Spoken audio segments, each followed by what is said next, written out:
9 de outubro, o capitão da nossa salvação. Você já ouviu falar de Josué, não é? Aquele jovem corajoso, sucessor de Moisés, que liderou o povo de Israel rumo à terra prometida. Um guerreiro destemido, escolhido por Deus. Pois é. Mas talvez você não saiba que o nome Josué, em hebraico, é praticamente o mesmo que Jesus. Ambos significam o Senhor é salvação. E sabe o que é incrível nisso? É que a história de Josué, de certa forma, aponta para algo muito maior. Ela aponta para Jesus, o verdadeiro capitão da nossa salvação. Josué foi levantado por Deus para libertar o povo da escravidão no deserto e conduzi-los à vitória na terra prometida. Jesus foi levantado por Deus para libertar toda a humanidade da escravidão do pecado e nos conduzir à vida eterna. Enquanto Josué enfrentava inimigos de carne e osso, exércitos, muralhas e gigantes, Jesus enfrentava inimigos invisíveis, mas muito mais poderosos: o pecado, a culpa, o medo e o próprio Satanás. E o mais impressionante é que Jesus venceu sem usar espada, sem exércitos, sem escudos humanos. Ele venceu com a palavra e com oração. Quando o inimigo se aproximava com mentiras e tentações, Jesus respondia com duas palavras que mudam tudo: está escrito. Essas palavras não eram apenas resposta, eram arma espiritual. Cada está escrito era uma espada cravada no coração da tentação. E sabe o que isso nos ensina? Que a vitória espiritual não depende da nossa força, da nossa inteligência ou da nossa experiência. Depende da nossa conexão com Deus. Agora imagine a cena. Jesus no deserto. 40 dias sem comer, totalmente enfraquecido.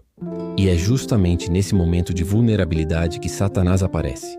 Ele tenta Jesus de 3 formas. Primeiro, pela necessidade física.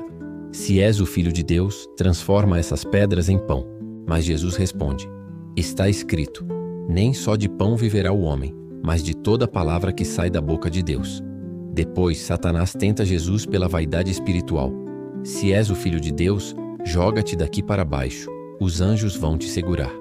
Mas Jesus, com calma e firmeza, diz novamente: está escrito, não tentarás o Senhor teu Deus. Por fim, Satanás oferece poder e glória. Tudo isso te darei, se prostrado me adorares. Mas Jesus responde: está escrito, ao Senhor teu Deus adorarás, e só a Ele servirás. E com isso o inimigo fugiu.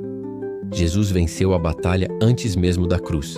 Venceu porque decidiu confiar totalmente na palavra de Deus. Mas a batalha mais intensa de todas ainda estava por vir. No jardim do Getsêmani, Jesus enfrentou o peso dos pecados do mundo inteiro. A Bíblia diz que ele começou a sentir uma tristeza profunda, uma angústia que o levou a suar sangue. Sim, sangue. Pense nisso. O próprio Filho de Deus, ajoelhado, orando com lágrimas e dor, dizendo: Pai, se possível, passa de mim este cálice. Contudo, não seja feita a minha vontade, mas a tua. Ali, Jesus não estava lutando contra soldados, mas contra o medo, contra a dor, contra o peso da nossa culpa. E foi no Getsêmani que ele travou e venceu a batalha que mudou a história da humanidade. Você entende a profundidade disso?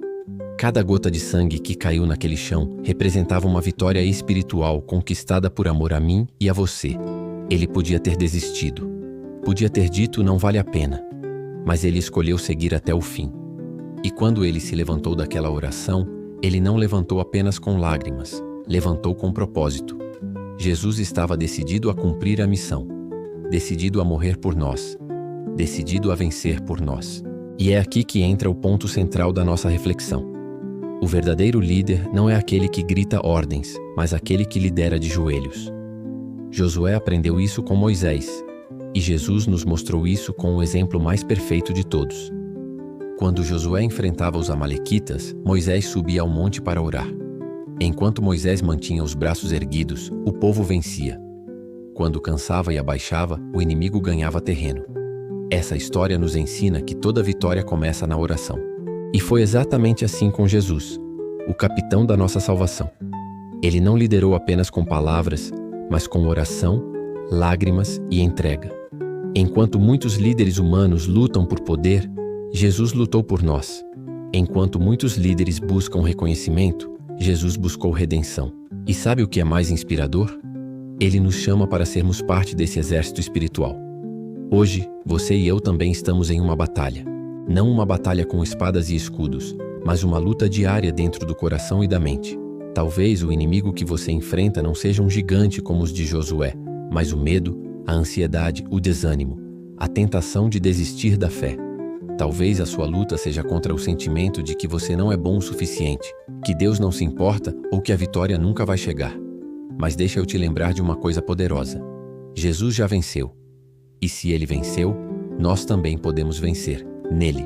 Quando Jesus morreu e ressuscitou, ele não apenas garantiu nossa salvação, ele provou que a vitória é possível mesmo nas piores circunstâncias. E mais, ele prometeu estar conosco em cada batalha. Eis que estou convosco todos os dias até a consumação dos séculos. Agora pensa comigo. Josué foi preparado por Deus por anos antes de liderar o povo. Ele aprendeu a servir antes de comandar. Ele observou Moisés, aprendeu a ouvir a voz de Deus e a confiar mesmo quando tudo parecia impossível. E quando chegou a hora de liderar, ele não confiou em estratégias humanas, mas em promessas divinas. Assim também é com você. Deus está te preparando. Talvez em silêncio, talvez nos bastidores, para uma missão. Pode não ser liderar um exército, mas pode ser liderar sua própria vida com fé. Pode ser influenciar seus amigos, sua escola, sua família. Ser um exemplo de coragem, integridade e fé em um mundo que anda tão confuso. A liderança que Deus quer de você não é sobre mandar, é sobre servir. Não é sobre aparecer, é sobre inspirar. Não é sobre poder, é sobre propósito. E tudo começa com uma escolha, a de colocar Jesus como o capitão da sua vida. Então, o que aprendemos hoje? Que Josué e Jesus compartilham mais do que um nome, compartilham uma missão. Ambos foram chamados para libertar, guiar e vencer. Mas Jesus é o capitão supremo, o que luta as batalhas que nós não poderíamos lutar. Ele conquistou a vitória mais importante de todas, a vitória sobre o pecado e a morte. E agora, ele nos chama para segui-lo, para confiar nele, para lutar com fé, com oração, com a palavra em mãos e o coração cheio de coragem. Se essa mensagem falou com você, se você sentiu Deus te lembrando que ele ainda é o capitão da tua salvação, então não deixe essa chama apagar. Curta esse vídeo, porque isso ajuda essa mensagem a alcançar mais pessoas. Se inscreva no canal. Sério, isso é muito importante para o crescimento do nosso trabalho, para que o Evangelho continue alcançando vidas. E comenta aí embaixo, amém, se você foi tocado, se essa palavra te fortaleceu. Nós estamos juntos nessa jornada de fé. E lembre-se, você não está lutando sozinho. Jesus está com você em cada batalha. Ele é o capitão da sua salvação. E com ele no comando, a vitória já está garantida. Então, levante-se e vista sua armadura espiritual, segure firme a espada da palavra e marche com fé. Porque o mesmo Deus que foi com Josué está com você hoje. E o capitão da sua salvação nunca perdeu uma batalha. E nunca vai perder.